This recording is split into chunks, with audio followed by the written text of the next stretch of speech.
Wanna go? Whoa.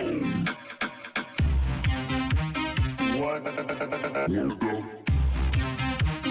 What the fuck?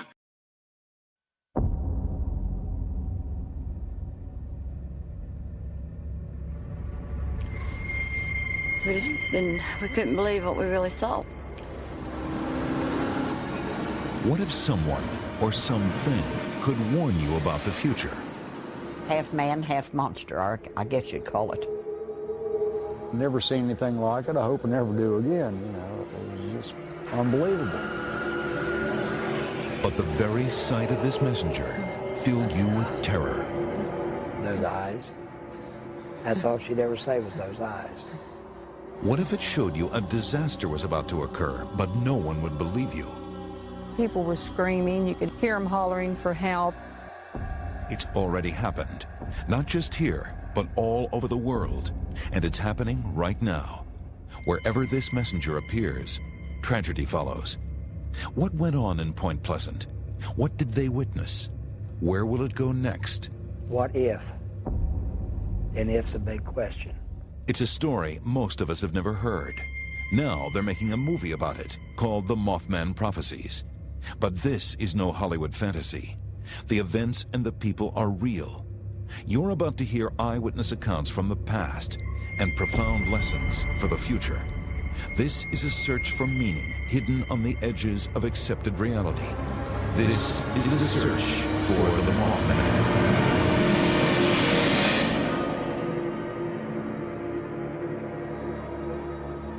Throughout history, stories have circulated of enormous flying creatures, dark-winged beings that prophesize death and destruction, but generate such fear that eyewitnesses can't face or understand their meaning.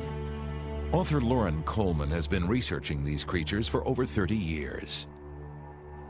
Mothman really fits right in with the long history that we have of seeing winged creatures, flying humanoids, big birds.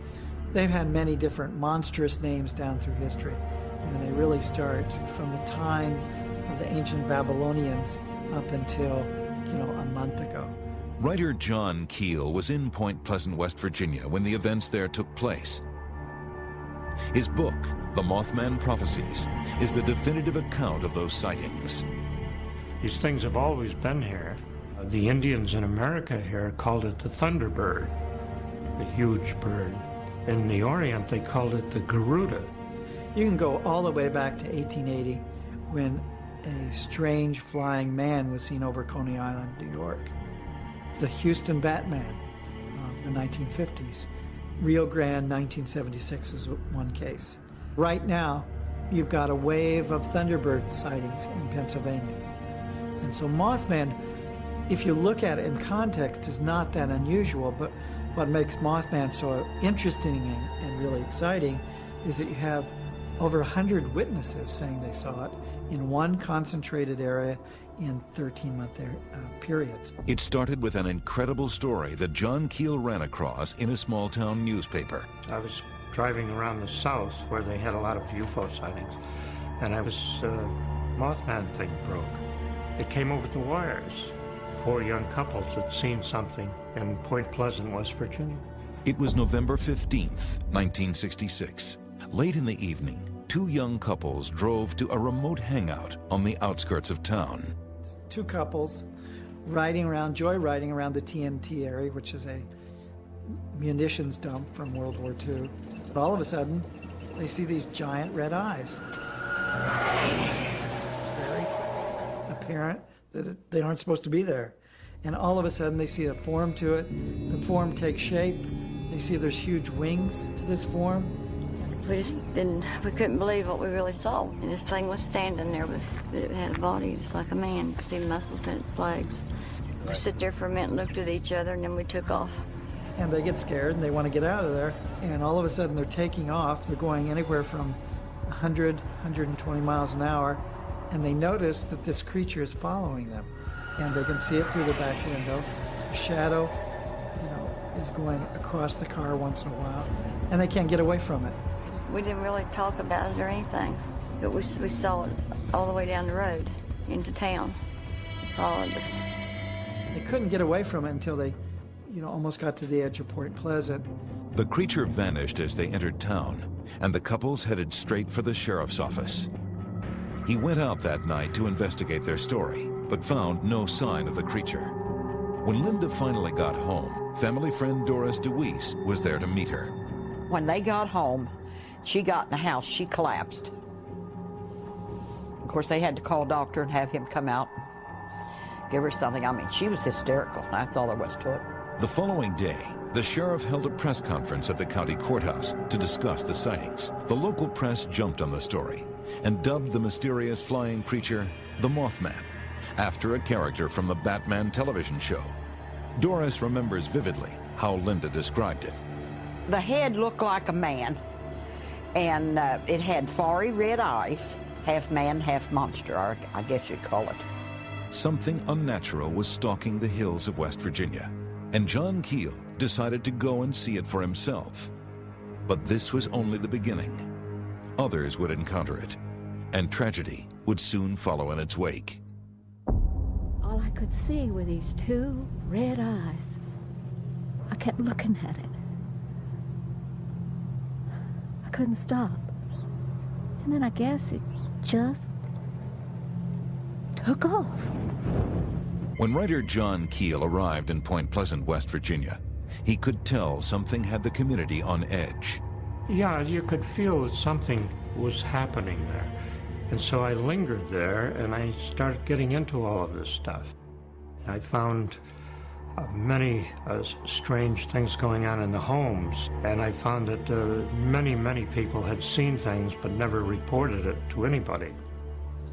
Past few months, people have been coming up to me and reporting that they've been seeing strange things. And I'm not talking about the town speed freak. I'm talking about good, honest, church-going people. Now, I've known these folks my entire life, and they seem downright embarrassed to be bringing it up. Bringing what up? It's hard to explain. The capital of Mason County, Point Pleasant is a tight-knit community of 5,000, where everyone knows their neighbors, where life moves at the simple and welcoming pace found in the rural South. Everybody thinks of hillbillies when they think of West Virginia. They were not hillbillies, and they were not the kind of people that would make these things up. Since the 18th century, farmers have made a good living from this fertile land along the banks of the Ohio and Kanawha rivers. Researcher Dan Drazen visited Point Pleasant in 1966 to investigate the strange sightings. People seem like ordinary people, very friendly, matter-of-fact folks. What you see is what you get. I felt very welcome in the town. Just north of town is a densely overgrown wildlife preserve, much of it almost inaccessible. But hidden beneath the thick brush is evidence of a grim history. Part of the area had been used during World War II as a place to covertly manufacture and store munitions. Remnants of a factory still stand, along with almost 100 large concrete domes that were built into the ground to house the high explosives. Because of its past, locals dubbed it the TNT area. That's where Marcella Bennett was headed on the night of November 16, 1966. She and her brother were bringing her 3-year-old daughter to visit relatives who lived on the outskirts of the TNT area. As they pulled up near the house, they spotted some strange lights in the sky that hovered above the trees. Marcella's brother was mesmerized. I told him I didn't want to see any lights, and he says, no, stop. He said, you got to look at this. This isn't a plane. And I said, oh, sure, you know. And I just kept on walking towards the car. She was carrying her daughter when suddenly a figure stirred nearby.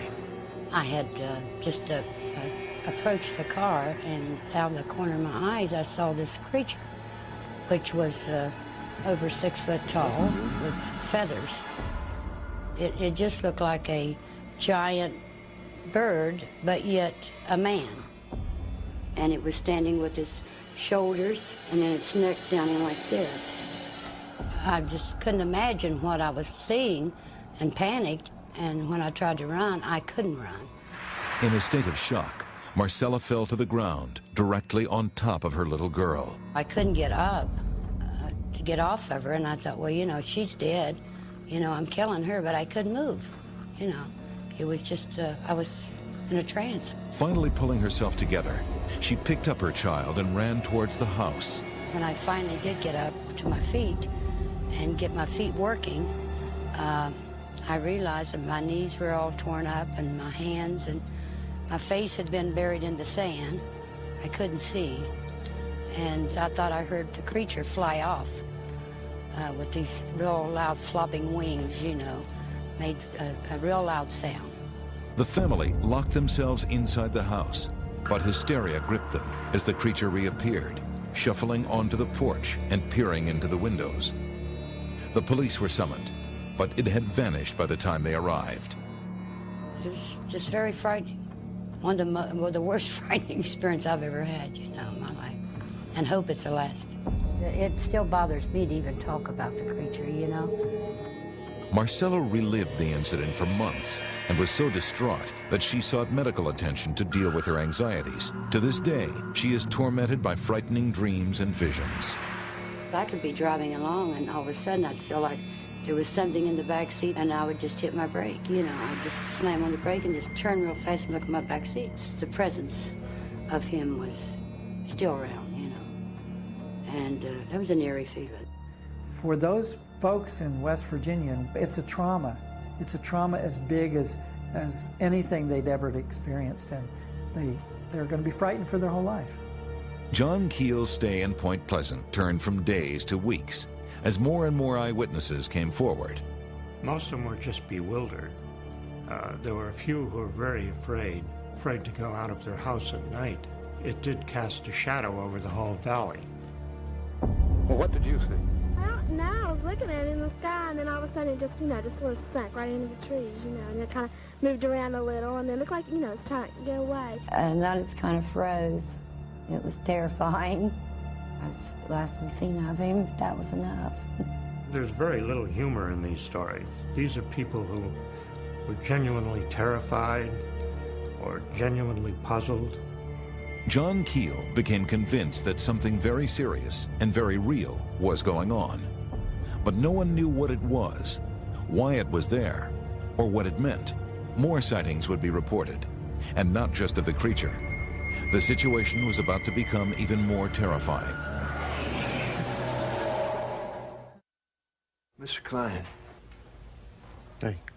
I got to talk to you.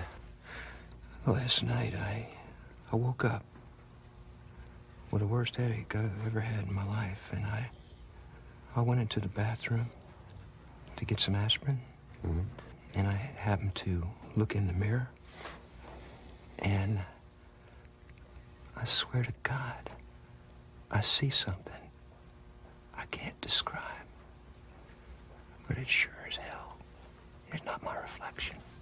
Through the winter of 1966, sightings of the creature known as the Mothman continued to be reported around Point Pleasant, West Virginia. Not only were eyewitnesses terrified and emotionally disturbed by their encounters, but some were even physically affected, exhibiting strange burns on their skin and inflamed, swollen eyes. I woke up and nearly both my eyes were swelled up. What did the doctor say? He couldn't explain it. See this one here? It ain't never healed. Her eyes, the first thing I seen was swollen and red, and water was coming out of them. Keith Aker was 17-year-old Connie Carpenter's boyfriend at the time and soon-to-be husband. Connie herself is still even today too frightened to come forward and tell her story, so Keith agreed to set the record straight. I'd like people just to understand that I'm here to make sure that they don't think that she's a kook, because she's not. And what she has said she's seen, she has actually seen. Still in high school, Connie was driving home when she saw something unusual on the side of the road. I don't know what caught her attention, whether it was a shadow or what, but she said she looked and slowed down, and here it was. Wings come out and it went straight up. And she said it hit it right for me. She said all I could see was the red eyes. I went to the house that night, and her mom met me at the door and said she's in bed. She didn't want to come out of her bedroom. Those eyes. That's all she'd ever say was those eyes. As writer John Keel puzzled over the exact nature and meaning of the creature's sightings, he began to connect them with the dozens of local UFO reports he'd heard. There was a man here from New York trying to find out as much as he could about the flying saucers. Doris DeWeese was one of the people John tracked down and interviewed. We lived on Madison Avenue over in Point Pleasant, and every night there'd be flying saucers going over. I was scared to death because, I mean, you know, we had no idea what they were going to do or what their intentions was. We figured they were from outer space or something. That's where I first saw it at. Seen the lights rotating. It looked like it was about 4 feet high, maybe 6 or 8 foot wide. And the lights were multicolored, red and white, yellow, green. And it was just circulating like it wasn't making any noise. And it disappeared as quick as it appeared in the first place. It's a long, cigar-shaped type vehicle that looked so close that you could look like you could just jump up and touch it. It had lights all on the side. It was completely silent, didn't make any noise whatsoever. We were just in awe. We just stood transfixed. We just couldn't believe that we were seeing what we were seeing. UFO reports poured in, and the local media picked up on the frenzy.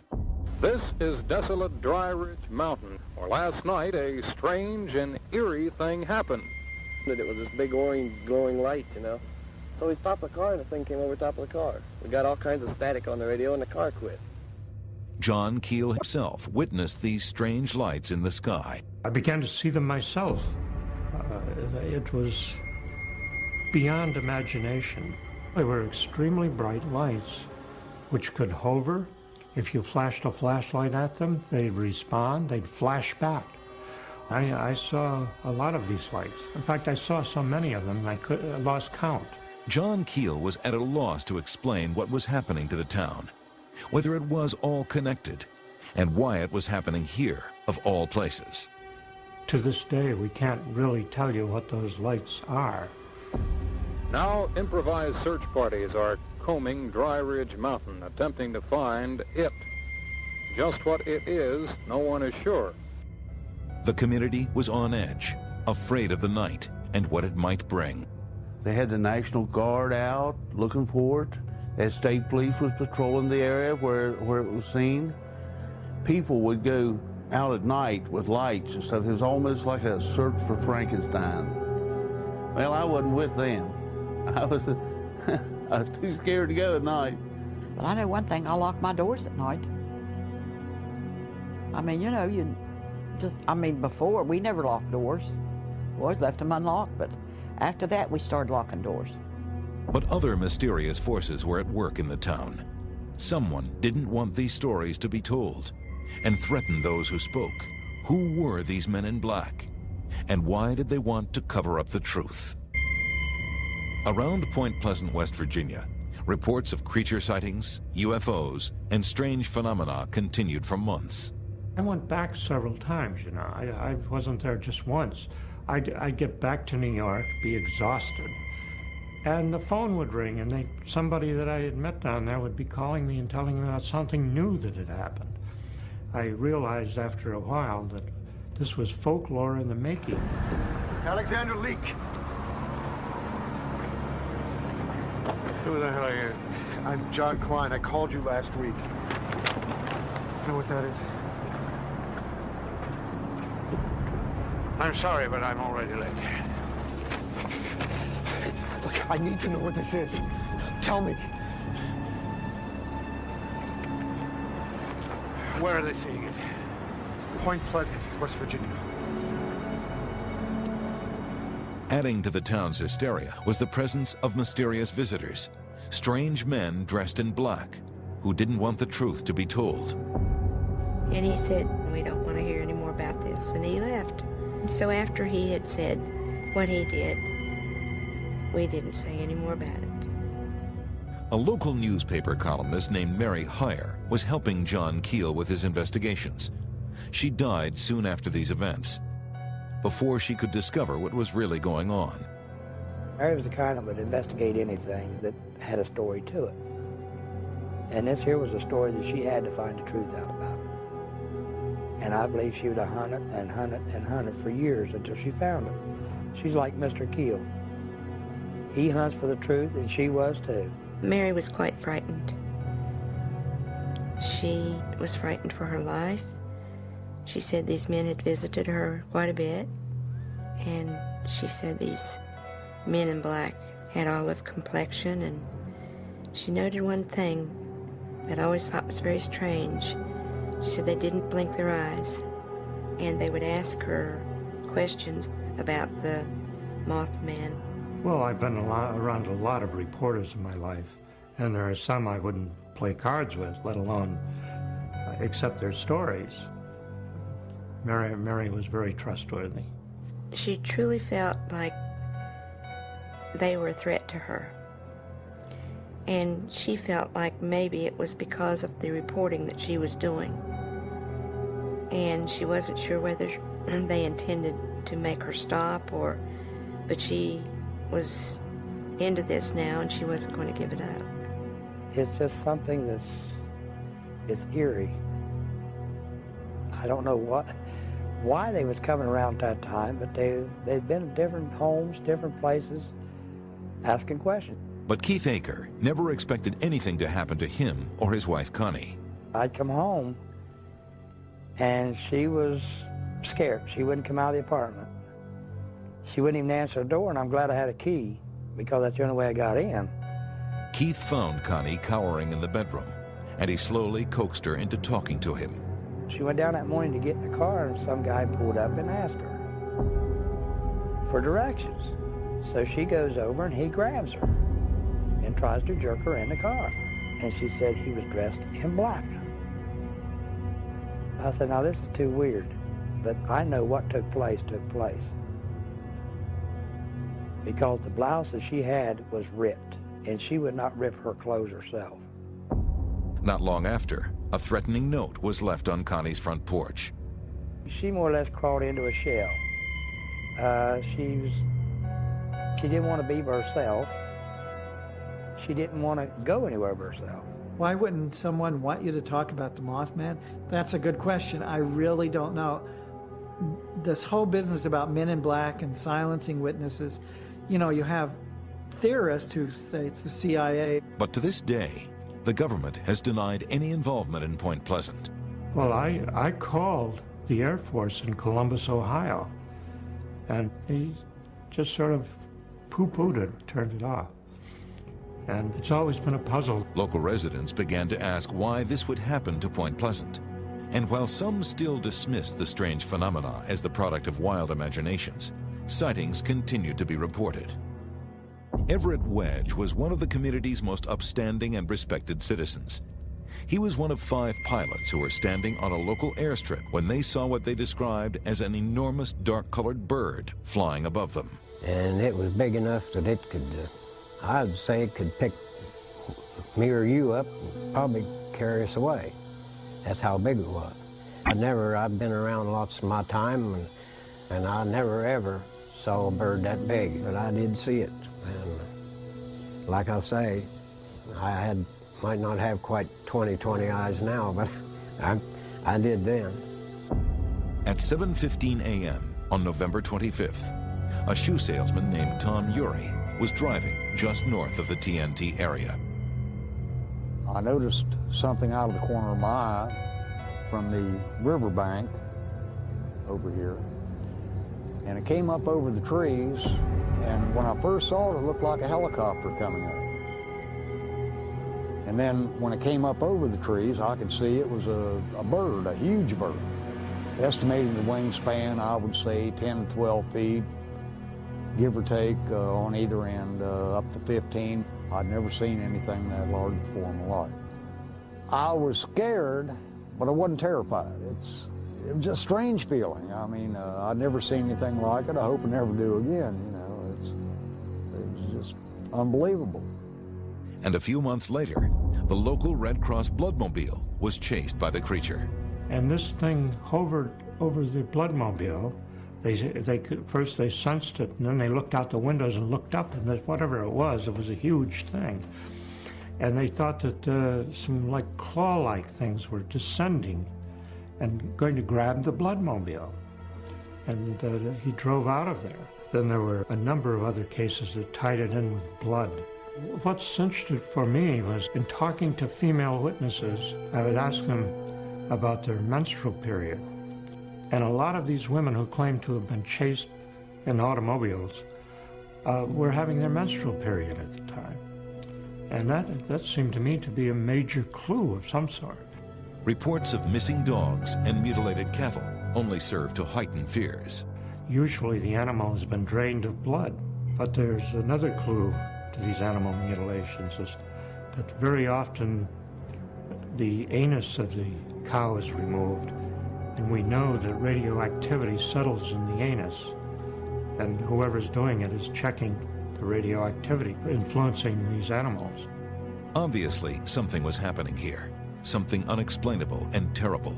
But no one at the time had the foresight to understand exactly how horrific it would eventually turn out to be. Dozens of innocent people would die before the truth was known. How many people have seen it? 20 maybe.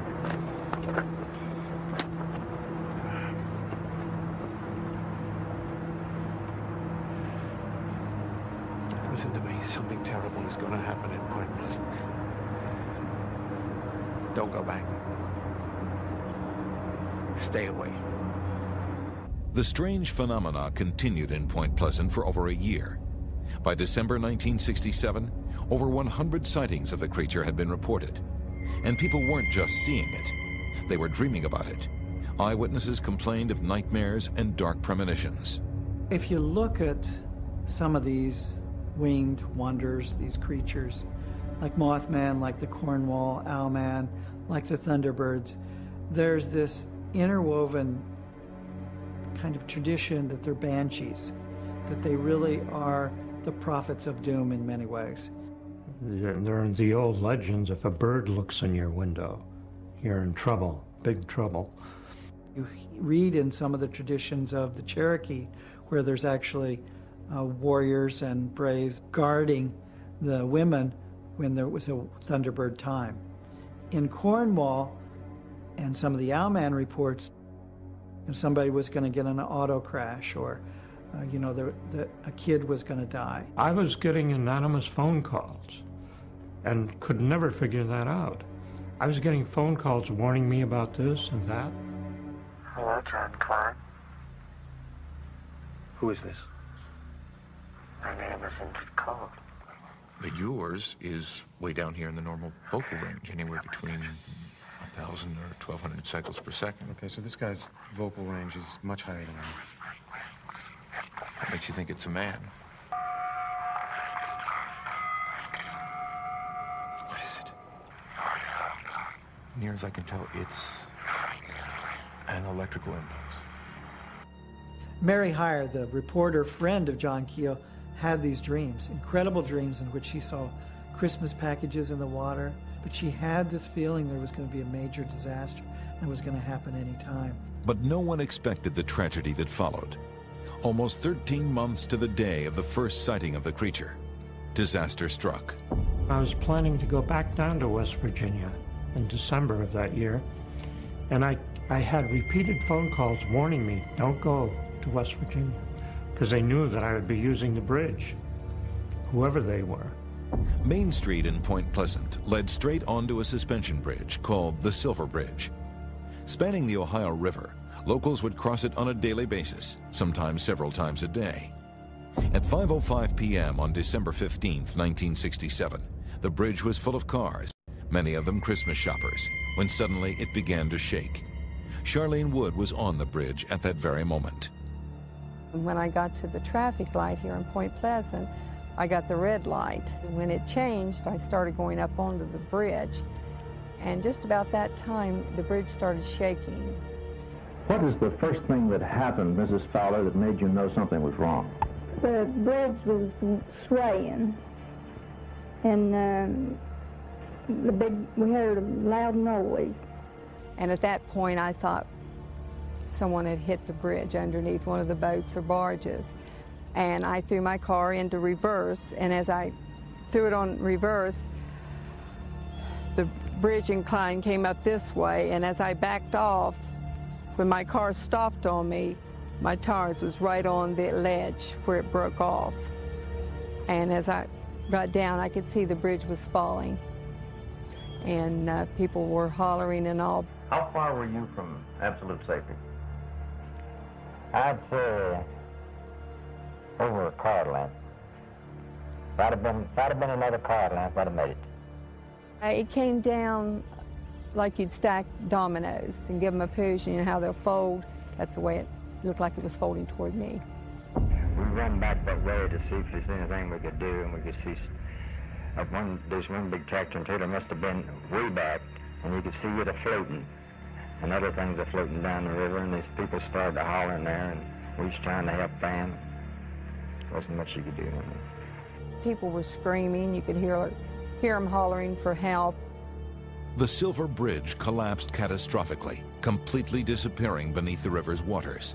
46 people died, making it the worst bridge accident in American history at the time.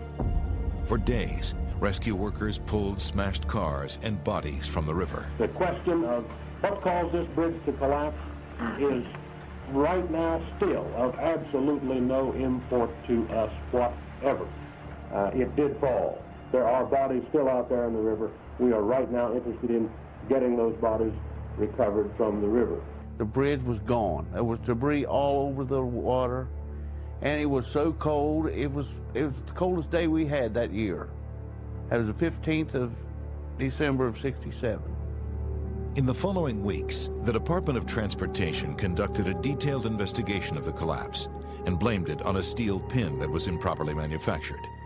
The Silver Bridge was nearly 40 years old, poorly maintained, and had for many years been carrying far more traffic than it had been designed for.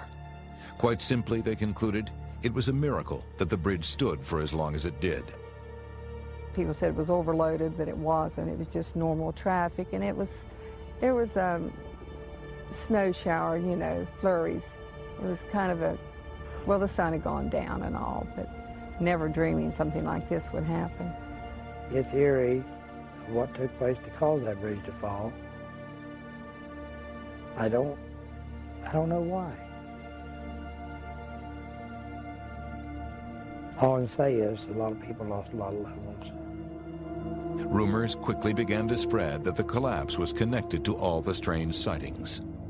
You look at the Silver Bridge crashing, and people talk about the Mothman as being this banshee before the bridge collapses, telling people that they should be aware something's going to happen. Mothman, 13 months, you know, from the 15th to the 15th, over those 13 months. And as we know from the analysis of the bridge collapsing, it was pin number 13 that collapsed the bridge. Some people theorized that the bridge collapse had been caused by whatever was causing these strange events, and that this has been done as a distraction. Some people said that when everyone's attention was focused on the bridge and the rescue efforts, that a great deal of UFO activity was seen departing the TNT area and had not been seen since. There are also individuals that said they saw the Mothman under the bridge during the collapse. And there was a wino and went down underneath the Silver Bridge, and he said he seen the Mothman. Well, he come up there and reported to George Johnson, the sheriff at that time, and he came out in the paper that so-and-so had seen this Mothman on the bridge. Well, in less than a week, the bridge fell. So it's things like that. What was sighted on the bridge were two men in low Oxfords and black jackets climbing around the bridge. Now I suspect they must have been FBI agents, and I suspect that they knew what I knew, that something was going to happen, but they knew it was the bridge. I didn't know it was the bridge.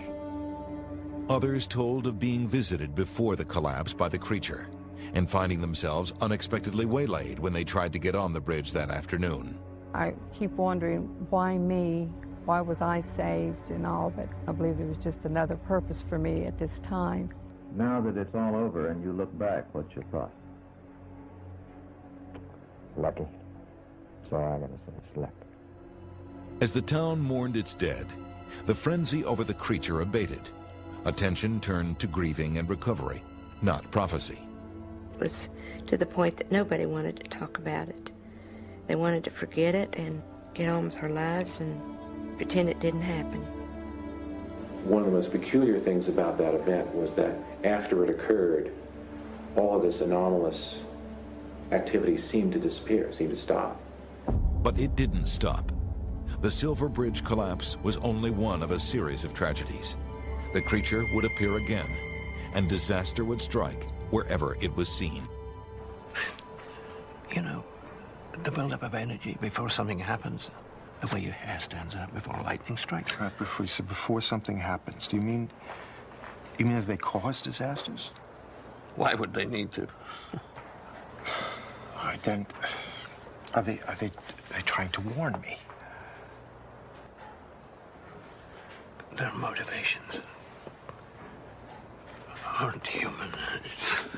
After the collapse of the Silver Bridge, the Mothman vanished from Point Pleasant. No more sightings were reported. No UFOs. No strange men dressed in black. Their sudden disappearance lent credence to the notion that it had all been somehow connected to the bridge disaster. And it was almost continuous that these things were being seen, and then it just stopped.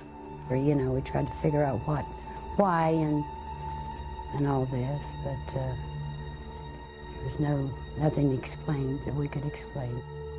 First the flying saucers, then the Mothman, and here the bridge fell. I mean, it was scary. There were 100 sightings in Chernobyl the year the nuclear plant went down. Galveston, 1969, just before the hurricane. They saw it. Some tried to come up with scientific explanations for the Mothman. Skeptics claimed that it was a mass hallucination that had been cleared up by the shock of the bridge tragedy. Others blamed it on a curse placed on the town by a Shawnee chieftain over 200 years before. And a local ornithologist claimed that it had really been just a big bird all along, a sandhill crane. This species superficially matches descriptions of the creature, but eyewitnesses disagree. Wrong color, too skinny. I've seen pictures of sandhill cranes on TV, and no. In my opinion, Professor Smith from West Virginia University was 100% wrong. Various college professors tried to say that it was a stork or something dumb like that, and some people said it was a giant owl. Well, I've seen large owls, but I've never seen an owl that as big as a man. It was also later revealed that the TNT area, where many of the sightings took place, had been horribly polluted. Many of the ingredients that had gone into making the munitions had been dumped and left to seep into the local ponds. In the 1970s, scientists declared the area an environmental disaster. It is still one of the top EPA Superfund cleanup sites. So some wondered if perhaps the creature was some sort of mutant bird, an abomination caused by the horrible effects of toxic waste. But that didn't explain the strange lights in the sky, the abject terror felt by eyewitnesses weeks and even years after their encounter, even today. You know what you saw. You know, you saw it. But what was it? Where did it come from? These are questions you ask yourself all the time. Is there something out there that, you know, stalking us? I mean, you can't deny what you saw. It's just very hard to explain, you know. Very hard to explain. I mean, that's something strange. They're here one minute, gone the next. Why did they come here in the first place? Too many people saw it, whatever it was, for it not to be something. And it has been seen again. Sightings have been reported around the world since then, always just before a major disaster. Mexico City, 1985. Reports of huge, strange birds appear in the weeks before a destructive earthquake rocks the city. Chernobyl, 1986. Locals describe frightening encounters with a bird-like man over the course of several months. Encounters that end with a devastating accident at the nuclear power plant. was going on all over the world. It still is. And I've gotten tons and tons of mail from it, from people claiming similar experiences or thanking me because suddenly they realized what they had really experienced, what they'd really gone through. A lot of people all over the world have seen these things and been bewildered by them. Dozens of sightings have been reported in just the last few years. And in September of 2001, an eyewitness came forward claiming to have seen an enormous bird-like creature in western Pennsylvania. It was just like one of those 8mm black and white horror films. Perhaps once we are able to overcome our fear and look beyond the mere manifestations, humanity will finally glimpse the real truth. For now, however, there is no rational explanation for what has happened and seems to still be happening. I'm sure it's happening somewhere in the world right now. It has always happened. I really understand that people are skeptical of Mothman. I would be, you know, if I hadn't been doing this for 40-some years. But for these folks, they interacted with an extraordinary situation that they couldn't explain. And we know from looking at those folks, talking to them, looking at their histories, looking at the whole framework that Mothman fits in, that something very real happened there. We don't know what it is, perhaps, but we know it was real.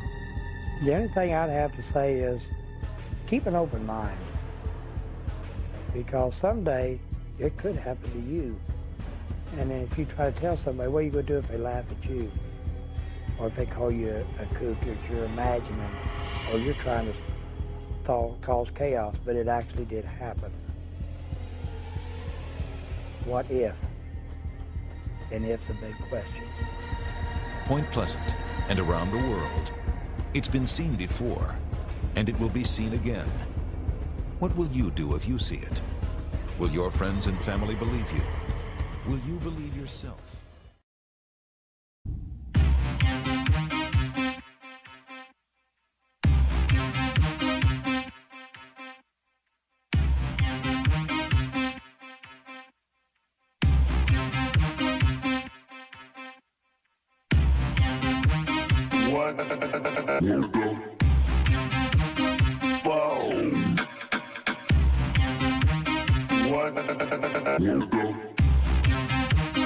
What the fuck?